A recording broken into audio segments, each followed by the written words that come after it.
Voilà, dans cette vidéo, c'est un récapitulatif d'une miction ou l'inhibition d'une miction.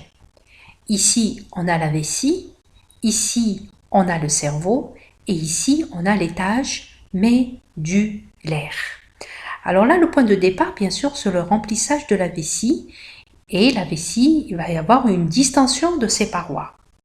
Ce qui fait que les influx, tout ça, toutes ces informations de distension de la paroi, c'est des mécanorécepteurs, vont donner l'information et à l'étage médulaire et au niveau aussi du cerveau, au niveau du cerveau des centres cérébraux supérieurs, d'accord, en passant bien sûr par le tronc cérébral.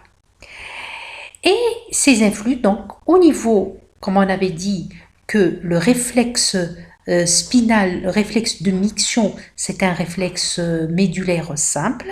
Ce qu'il va y avoir, il va y avoir une augmentation de l'activité du parasympathique, une diminution de l'activité bien sûr sympathique et une diminution de l'activité des neurones motrices somatiques.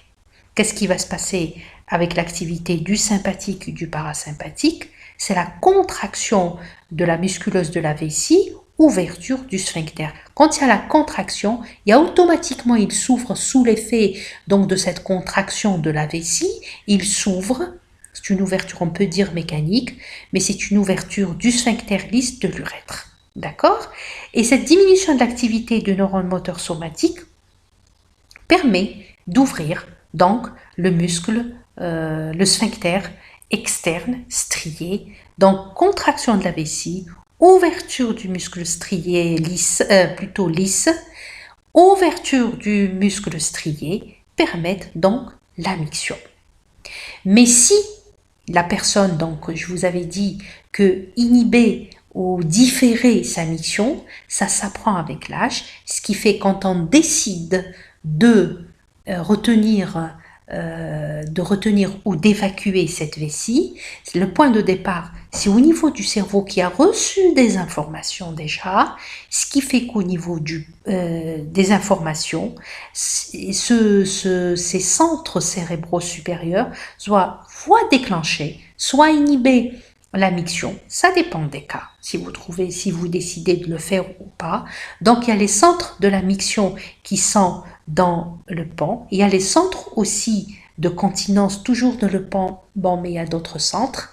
Ce qui fait que ces centres de miction vont ici, lorsqu'il y a la miction, lorsqu'on veut, lorsqu'on décide d'assurer cette miction, ce qui fait qu'il y a des centres au niveau du pan qui vont renforcer du pan, qui vont justement renforcer ces activités, ces trois activités au niveau de la moelle épinière.